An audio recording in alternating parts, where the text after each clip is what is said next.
nahoze no mu magistra muri compte myaka 6 ureho ndo mukukuruke hariho rero nibikorwa ubunjejwe muri leta umukozi wa leta gushika no munsi narimvuze nakukurutse muri ivyo bikorwa bya Cour des comptes mugabo gushika no munsi ndi umukozi wa leta hanyuma nkaba nkwirikirana cyane nibi ingene leta itoza ikoresha n'ingene bagenzura amafaranga ya leta ngira ngo rero komisiyo hakino aba nongerako ariko rero no munsi nifuje ko tuza kuganira cyane sur les priorités budgétaires par rapport aux besoins de la population burundaise. Rero le budget izamwo ibikorwa ikongera ikazamwo n'igice cyerekana ivyo bikorwa bizoronka uburyo bwo gushirwa mu ngiro. Rero nkitanguye ngaha nagomba dutangure twiyumvire mbega ibikorwa vya leta bivahe kugira ngo leta izoshireho ibikorwa bizokorwa bihera he kugira gushikaho biza gushika aho baza kubishira muri ico gikorwa ca budget. Hariho rero imigambi ya kure y'igihugu bifuza kuzoshikako mugabo bagenda bashikako buke bivanye n'uburyo bugiye buraboneka bivanye n'igihe bihaye.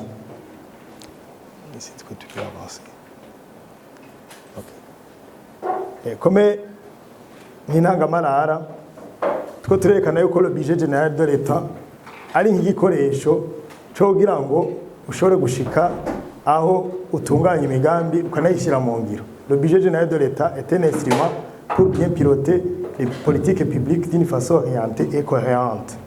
Kukuri kuri yumvira uti je ndifuza kuzoshika kuri iki kuri imbono kazoza mu myaka utegeza kwerekana ibikorwa uzogenda urakora kugira ushobore gushika kuri ico kintu wifuza. Sinzi uko ngo abone banazi bi. En effet, une politique publique se fixe sur 3 aspects.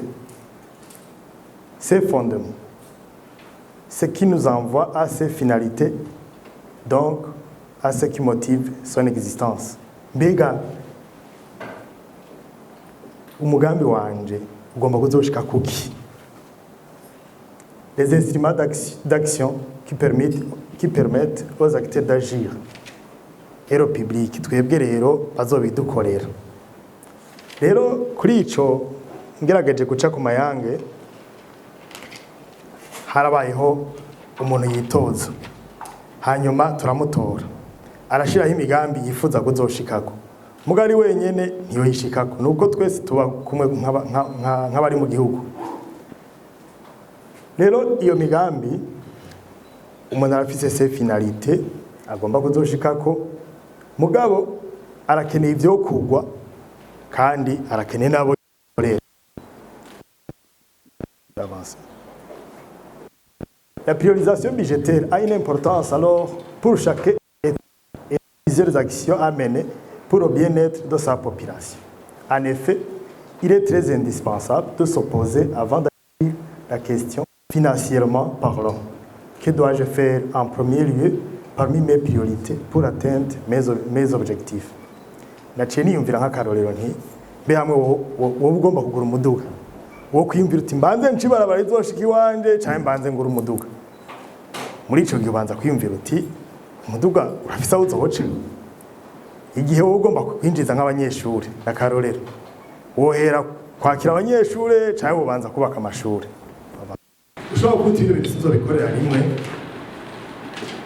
kubera ko gutira ibisubizo bikorera rimwe urashobora kuvuga uti reka ngire programme y'imyaka myinshi zoze nakuramo bimwe pour atteindre les objectifs kuko nta ugenda atazi yaro inzira bijanye ifu yuko yumvira iyo uri kuraje. Alors, les notions générales sur le budget. Dufatiye kuri no tegeko rero gutorwa mu mwaka wa 2022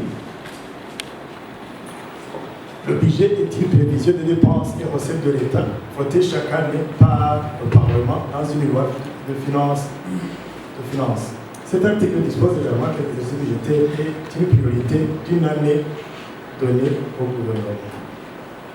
La même loi, en son article 10, dispose que le budget général de l'État arrête l'ensemble des recettes et des dépenses des institutions d'administration de l'État, à l'exception de celles figurant dans le budget et comptes de garantie et aval de l'État. Alors, actuellement, nous sommes en mode budget programme, que la loi définit comme un mode de gestion des finances publiques basé sur la logique de performance et de plus de transparence. Il passe de la logique des moyens à une logique de résultats. Donc, quand on va budget moyen, budget programme, qui vise plus les résultats. Bon, il est travaillé pour ces ressources budgétaires et aussi bas.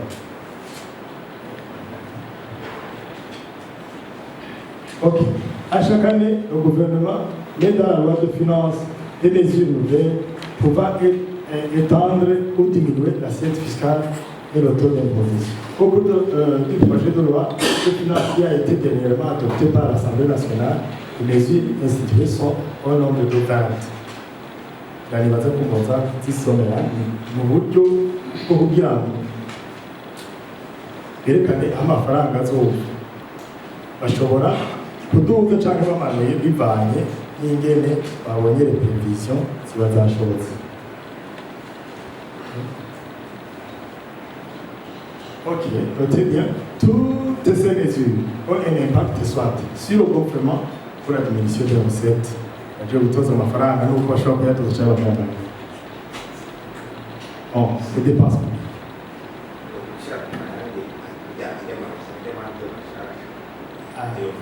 Murakoze cyane nabonye kubera bari bamaze kumbwira ko umwanya dukunda kudefasa reka cenca ku mayange sur ces mesures nouvelles qui ont été instaurées dans le projet de loi de finances. Alors, taxe de consommation des services sur les tarifs d'hébergement. Alors, prélèvement forfaitaire opératoire d'impôt sur les revenus d'affaires, taxe de consommation sur les étudiants, taxe ad valorem sur l'importation des limonades, sodas, poissons non alcoolisés et jus de toute nature.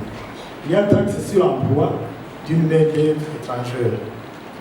Droit de préemption au profit de l'État, incorporation de la redevance routière et environnementale dans le prix du carburant, frais d'annulation ou de modification d'une déclaration et de tout document précédent attaché au suivant lié à la déclaration, augmentation du prélèvement forfaitaire opératoire d'impôt sur le revenu. Bon, moi je pense que tout le monde ne comprend pas. Quand on parle par exemple de droit de préemption au profit de l'État, personnellement, moi je ne comprends rien. Donc j'aimerais vous entendre qu'est-ce qu'ils disent. Bon. Si ça me frappe, si ça me concerne. En fait, Grango, c'est kubera umwanya nous sommes venus pour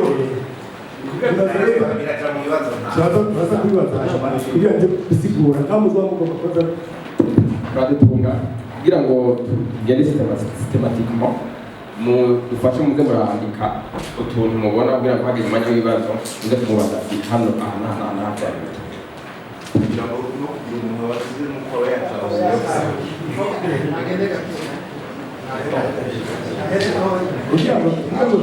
kugira ngo tuzogenda tutumvikana ko neza ndagomba basabe kuko turatanga ku mwanya w'ibibazo izo mesure tuze gusigura ibintu icyo ari cyo mbere yayo amaze utambwishyiramo kugira ngo iyo twamara kujya muri tete ibibazo kuri bya mirongo irindwi tuze kwisigura ibintu.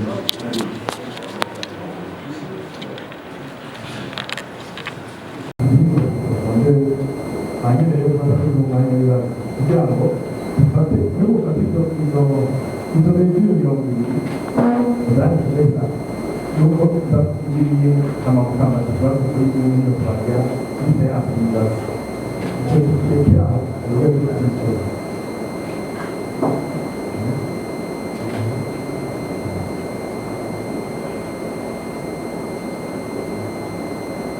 la dépense comprennent les dépenses de l'État, les dépenses budgétaires, mais aussi les dépenses de collectivités territoriales et des organismes étatiques. Tufatiye kuri ino tegeko rero arerekana ingene les dépenses zigenda. Selon l'article 9 de la loi organique relative aux finances publiques, les charges publiques ne peuvent être établies ou constatées que par une loi de finances. Burya nta mafaranga ashobora gukora atategekanijwe muri iri tegeko. Itegeko rigenga amafaranga atozwa n'abakoresha. Lorsque la loi, un décret, une ordonnance ou un contrat contient des dispositions pouvant conduire à la création ou à l'augmentation des charges de l'État, ces charges deviennent certaines et définitives que lorsque les crédits correspondants ont été ouverts dans la loi de finances. Les charges du budget général de l'État comprennent les charges budgétaires regroupant les dépenses courantes et les dépenses d'investissement. Les charges de trésorerie regroupant le remboursement d'emprunt. La création d'un budget annexe et sa suppression, ainsi que l'affectation d'une recette à celui-ci, sont décidées par une loi de finances. Le budget annexe constitue un programme au sens de l'article 23 de la loi relative aux finances publiques. Un budget annexe est rattaché à un ministère. Le budget en annexe comprend les recettes et les dépenses d'exploitation et les recettes et les dépenses d'investissement. Les opérations de budget en annexe. Il y a un budget général de l'État qui est accompagné par les annexes. Abahinga barazigira baracabigenza ndazi ko acaza kwapprofondisa par rapport à la technicité. Ok. Quand vous travaillez les budgets d'affectation, les budgets d'affectation spéciale retrace dans les conditions fixées par la loi de finances qui l'occupe des opérations financées au moyen des recettes particulières qui sont par nature ou par destination en relation directe avec les dépenses de finances. Les budgets de prêt retrace les prêts consentis par l'État aux organismes publics. Un budget de prêt est ouvert pour chacun bénéficiaire par la loi de finances qui en fixe le montant et la durée qui ne peut pas dépasser 7 ans. Alors, ma frère, on va aller organisme, mon gars,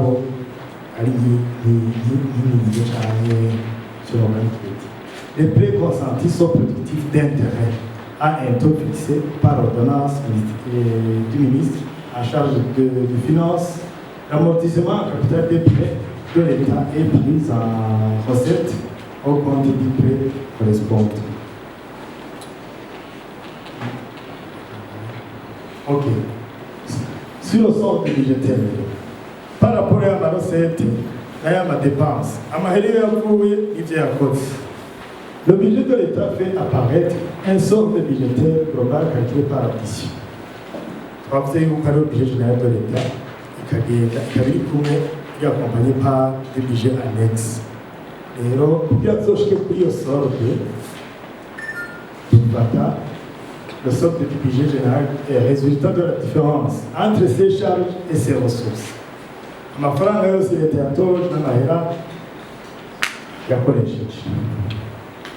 de la variation des soldes des budgets annexes, des soldes de budget prêt, des soldes de comptes de garantie et aval.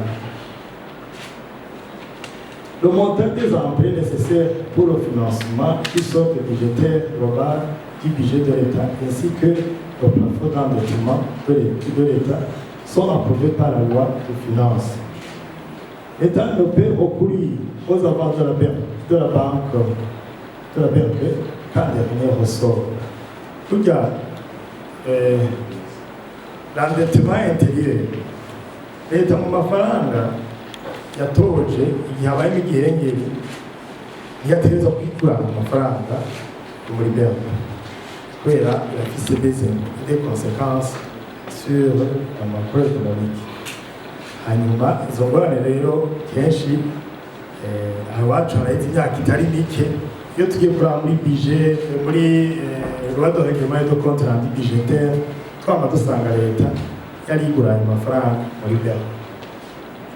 Alors, c'est pour ça, je pourrais signaler que depuis des années, le Burundi a toujours fait beaucoup aux avances de la BRP pour financer le déficit. Cette situation a des effets négatifs directs ou indirects sur le système financier, notamment en réseau d'effets défavorables sur l'investissement public ou de la possibilité pour les institutions financières de bénéficier de placements sans risque.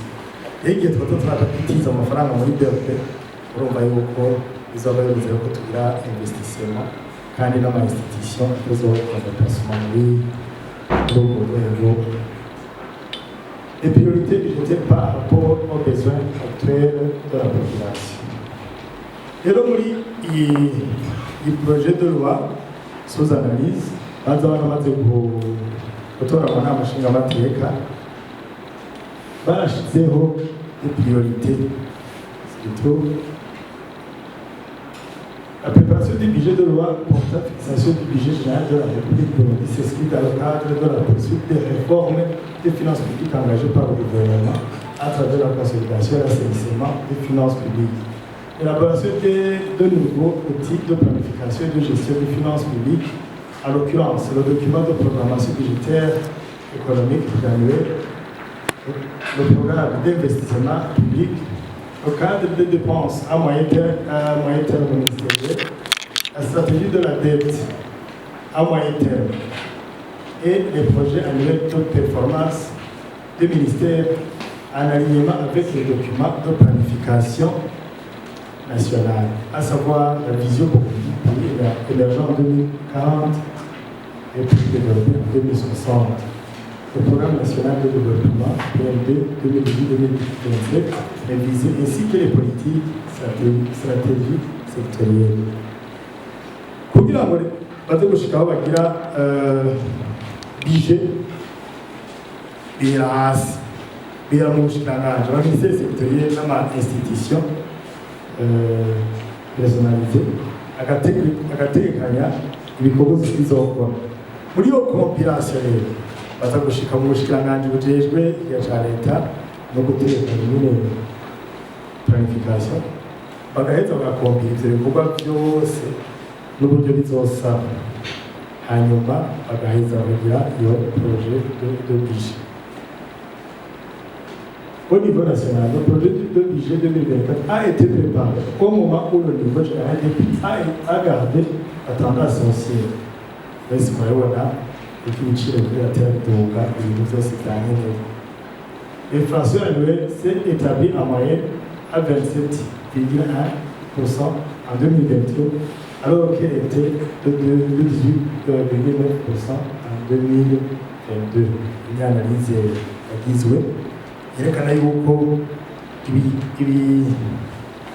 ibyankenerwa byagiye biraduga ku masoko, yerekana yuko ino bije kirakorwa mu gihe hari ibitameze neza mu bijanye no kuduga kw'ibintu.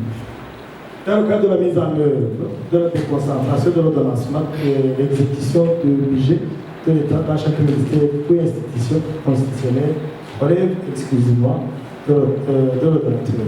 Il est responsable du programme, du contrôle des engagements de dépenses, du comptable public et du sécurité.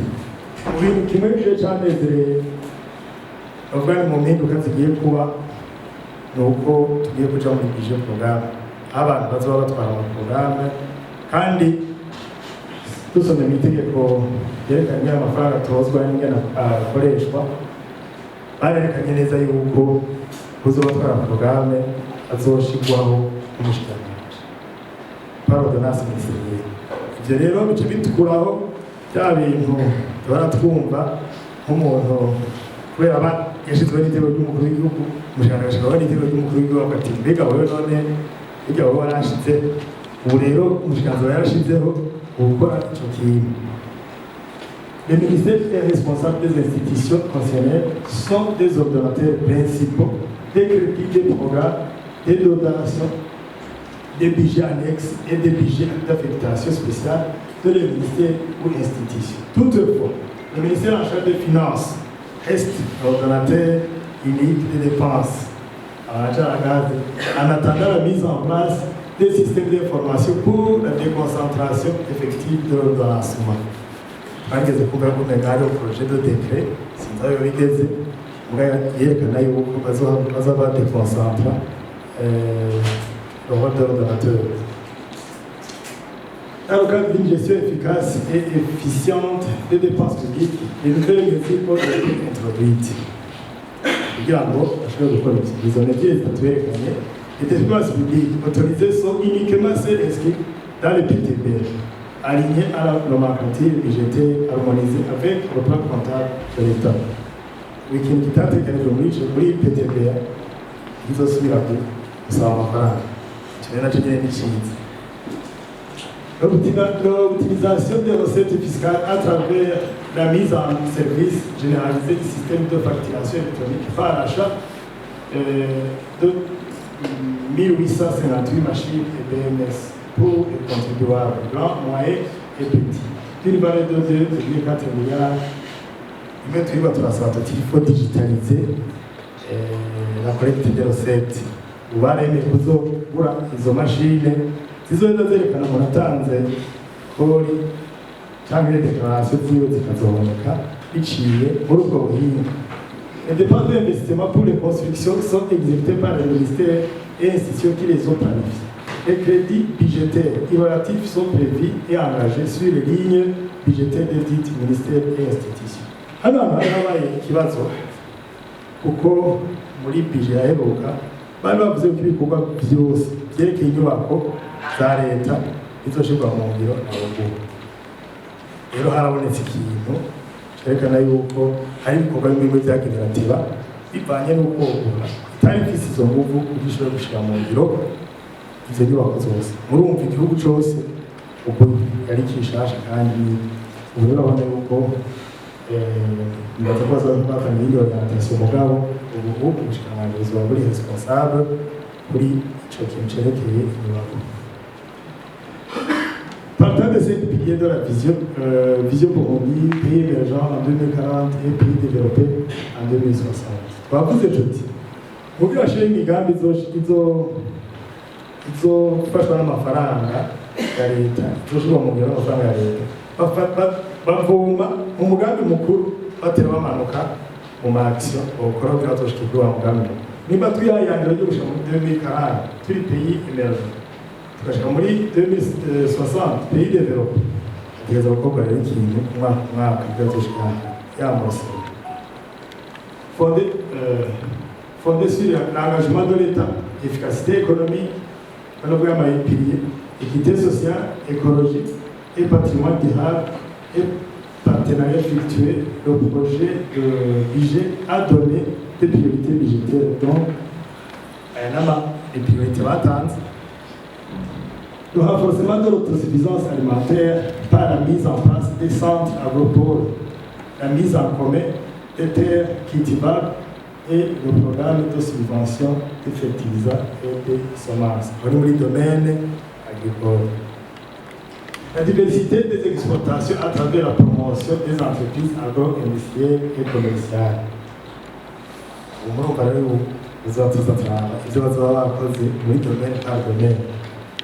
Le développement des secteurs de l'énergie, des mines et de l'artisanat.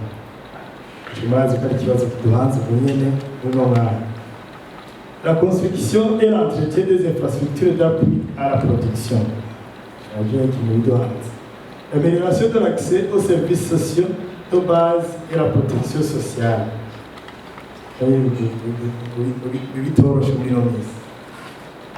La poursuite des programmes de protection de l'environnement et de l'aménagement du territoire.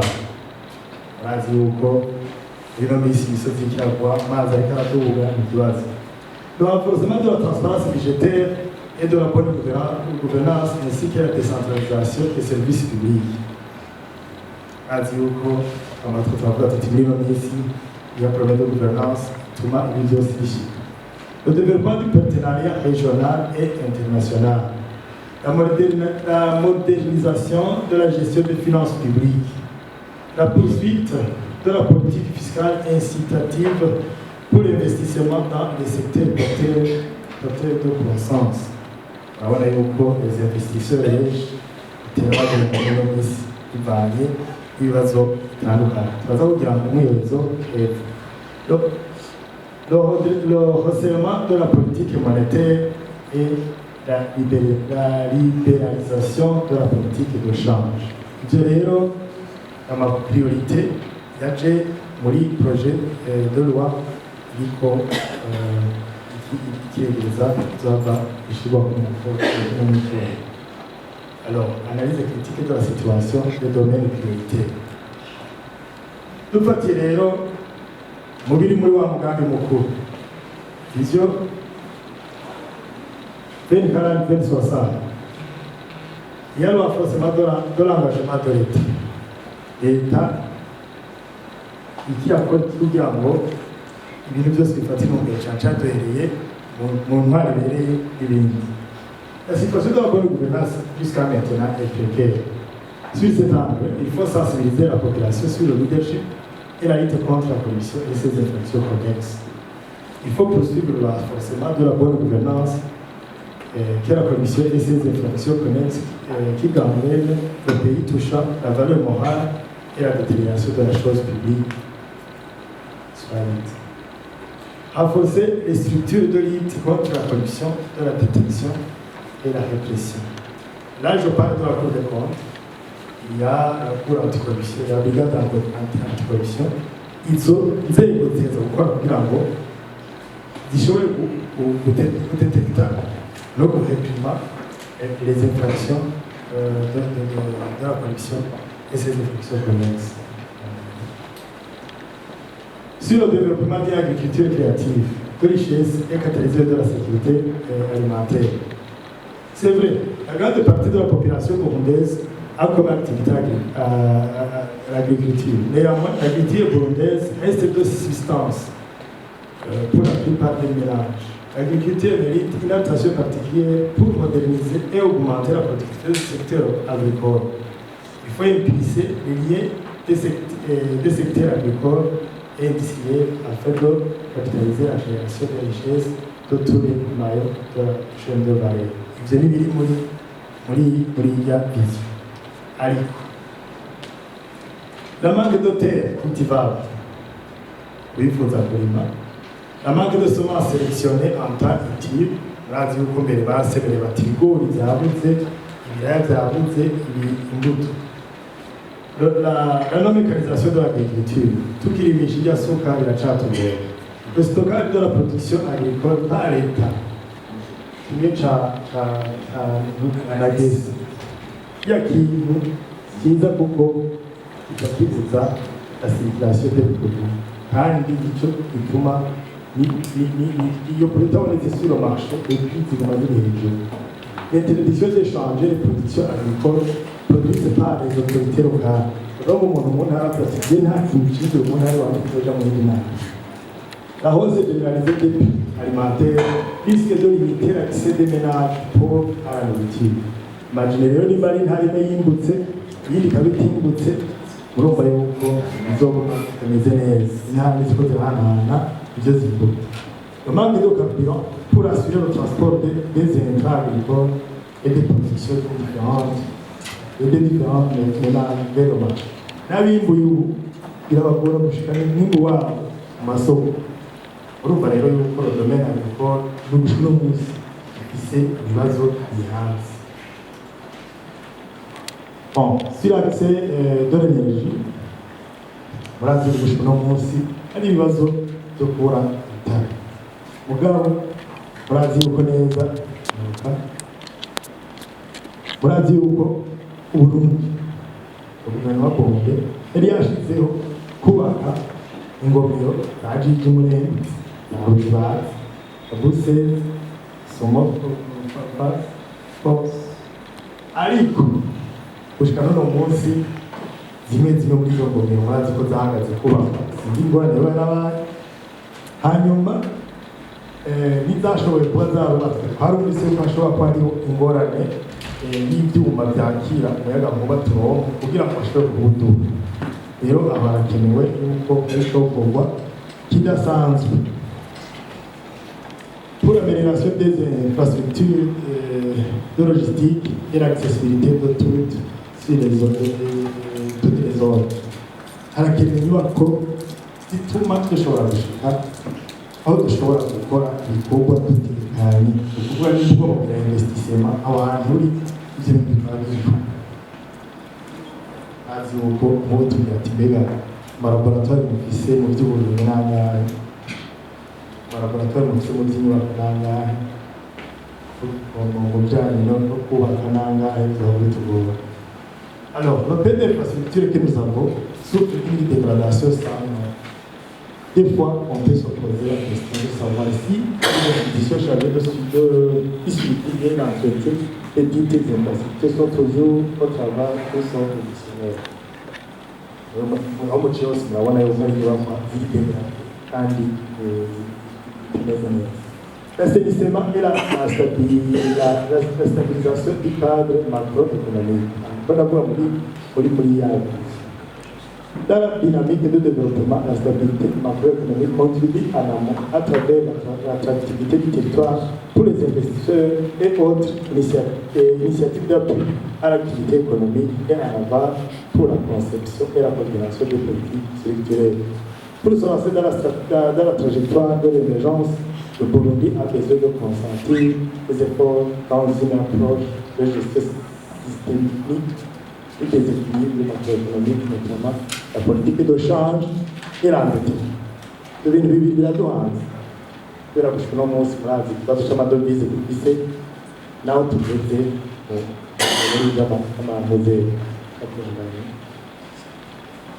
Bon, dans le secteur industriel productif, murazi yuko dufise ibibazo naho nyene kuko amaze kubona ivyo hejuru namaze kuvuga nta infrastructure nta muyagankuba nta mabarabara nta nyubakwa zigize industrialisation iratugora gushikaho kuko industrialisation irafise des préliminaires.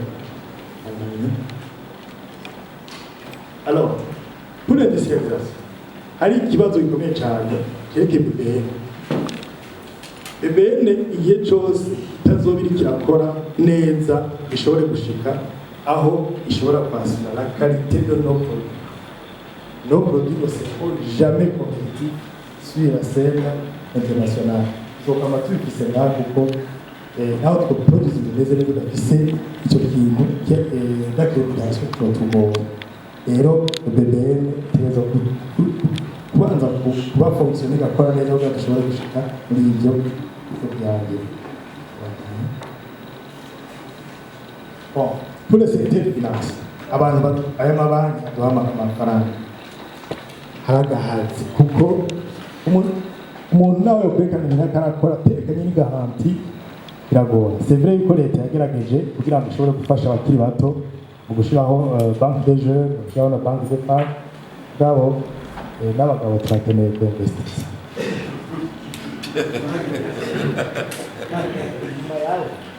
Bon, l'amélioration de l'accès aux soins de santé de base pour tous. Murazi yuko ukuri leta igira ingufu zidasanzwe mu kubaka ibibanza mu makomine yose. Uwo naruvuze ko fonike igiye kubaka gushika mu makomine kugira ngo yubatse izo nyubako. Bwaributse kubaka inzu gusa biba bikwiye kuko inzu ntivura bose, avura abahinga, avura imiti ibiri. Rero turifuza yuko ho ikozwe kugira ngo izo nyubakwa zironke des capacités sanitaires na chaîne d'approvisionnement des médicaments nyinshi. Le développement d'une éducation de localité est inclusive. Oui, le direct ari ikibuze. C'est vrai. Il faut yuko les actions ziba concrètes. Kuko haheze iminsi twageze kumva leta yarashizeho umugambi wo gushyiraho amafere centre d'enseignement des métiers. Mugabo henshi yagiye ataronka abanyeshuri. Alors, il faut impliquer la population. Mugabo dutuye ko muri ngaho twitwara kuba muri ico bahinga kuko bigagiye twarabonye neza yuko abagiye yarabaje kugira barabe yuko expression de besoin ababikeneye abantu bangana gutinde ko twafite ishuri babashiriye ishuri atari basaza. La protection sociale. La protection sociale, jusqu'à maintenant, mais il y a fait y'abantu bakorera leta cyangwa bakorera organisme ari bien organisé. Sinon, la protection sociale yategerezwa gukonserna abantu bose tukavuzanya hariya ku mitumba hakabaho ibyo gufashanya gushikara hejuru mutuntu kubera abantu umuntu ashobora kurwara agapfa kubera yabuze ingene yivuza muga habayeyo système de protection sociale bagafashanya nk'uko twagiye turabona mu bihugu bimwe tuba hafi iwacu hakabaho contribution mugabo iri bien cadré byabaye byiza ariko rero nibaza yuko habuze iyo système de coordination. L'amélioration de l'accès à l'eau potable, à l'hygiène et à l'assainissement. Bon, naho twavuga byinshi nitwovuga ko mu Burundi bose bafise amazi, nitwovuga ko bose bafise ibikorwa remezo bishobora kubafasha ku mutumba. Ivyo rero vyerekeye amazi, ivyo vyerekeye hygiene, ivyo vyerekeye indwara zisukuye biracana ingorane haba mu bisagara haba na ruguru mu misozi. L'intensification de l'urbanisation et la promotion des logements décents. Bon, twarahise twumva tumira ko ari umugambi wo kubakira abantu amazu kandi nabonye ko abantu biyandikisha ari benshi ariko ntitwabonye neza iyo byahereye. Rero nibaza yuko ari akaryo keza kugira ngo baheze batumenyeshe bya bikorwa n'ibyo dusabwa twebwe twosabwa nabyo ibyo leta yemeza gukora. Conclusion. Au terme de son développement actuel, il est visible que le Burundi a besoin de fournir beaucoup d'efforts pour que la vision 2040 pays émergents et 2060 pays développés soit une réalité. Il faut donc impliquer toute la population pour qu'elle contribue à déterminer les priorités budgétaires dans les différents secteurs qui font le pays. Il faut impliquer la population. Il faut impliquer toutes les couches intervenante. Hanyuma rero umuntu abakengukiye bakoze kuri hano nyuma y'abagenzi bakoze